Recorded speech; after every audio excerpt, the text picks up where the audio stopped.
Halo semuanya, pada saat ini kita akan ngebahas suatu isu yang dekat banget dengan kita. Namun sayangnya untuk sebagian orang, hal ini belum bisa dijadikan suatu prioritas atau hal terpenting.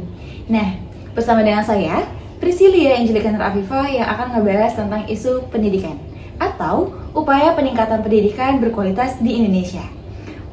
Namun sebelum itu, perlu kita ketahui bagaimana sih pendidikan yang ada di Indonesia saat ini. Pendidikan yang ada di Indonesia saat ini memiliki beragam tantangan.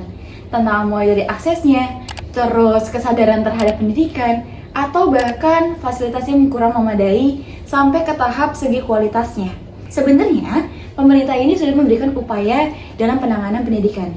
Namun sayangnya, belum merata dan belum sepenuhnya terpenuhi atau terimplementasinya belum cukup baik. Tantangan-tantangan ini hadir karena adanya hambatan-hambatan. Salah satunya adalah kesenjangan mutu sekolah. Bisa diketahui bahwa seandainya pendidikan yang ada di desa maupun yang ada di kota itu memiliki kesenjangan yang berbeda. Mulai dari aksesnya, terus ditambah lagi mulai dari pendidikan yang sana tuh masih kurang memadai. Teknologinya, terus kurikulumnya. Selanjutnya ada kesenjangan akses dan fasilitasnya. Kalau seandainya di kota-kota besar, biasanya sudah aksesnya itu transportasi lebih gampang. Sedangkan di desa-desa terpencil itu masih kurang untuk aksesnya, mulai dari jalannya, transportasi, bahkan masih ada beberapa desa yang harus menyeberangi sungai untuk bisa mendapatkan pendidikan lebih baik.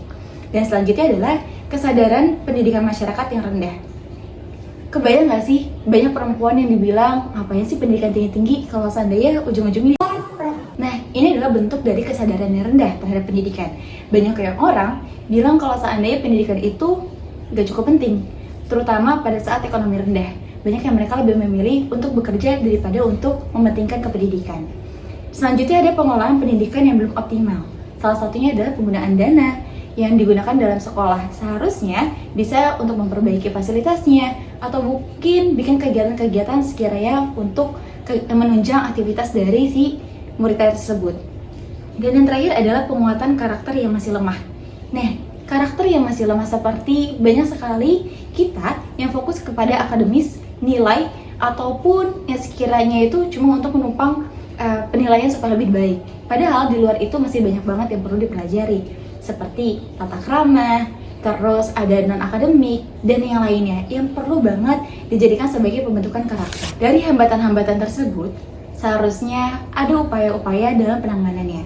Salah satunya adalah peningkatan mutu proses pembelajaran.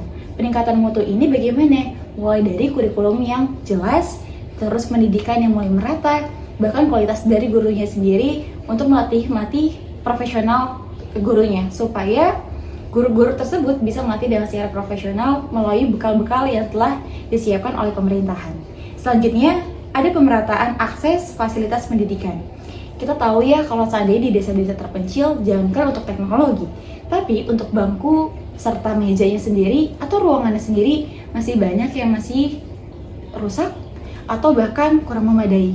Nah, seharusnya hal tersebut bisa diatasi dengan baik. Selanjutnya adalah peningkatan kesadaran masyarakat. Seharusnya dari sistem pemerintahan bisa membantu masyarakat untuk bisa berpikir lebih modern tentang pentingnya pendidikan, supaya menyokong karir, supaya lebih luas lagi mengenal dunia. Selanjutnya adalah penguatan pendidikan karakter. Seperti yang dibahas bahwa seandainya pendidikan itu nggak hanya tentang akademik, tapi juga tentang non-akademik. Keterampilan, skill itu juga perlu dibutuhkan. Nah, selain dari pendidikannya sendiri, ternyata penunjukan karir juga perlu loh untuk ada keterampilan. Dan yang terakhir adalah optimalisasi pengelolaan pendidikan. Ini adalah bagaimana sekolah menggunakan dananya dengan baik, dengan transparan, terus memperbaiki fasilitas yang ada, atau bahkan sampai pembentukan acara yang melatih skill atau kemampuan dari si murid tersebut. Dari sini dapat disimpulkan bahwa Indonesia masih menghadapi hambatan-hambatan dan tantangan mulai dari mutunya, akses, maupun hingga kesadaran masyarakat. Nah, pendidikan karakter sering diupayakan untuk melalui perbaikan, namun sayangnya masih kurang merata.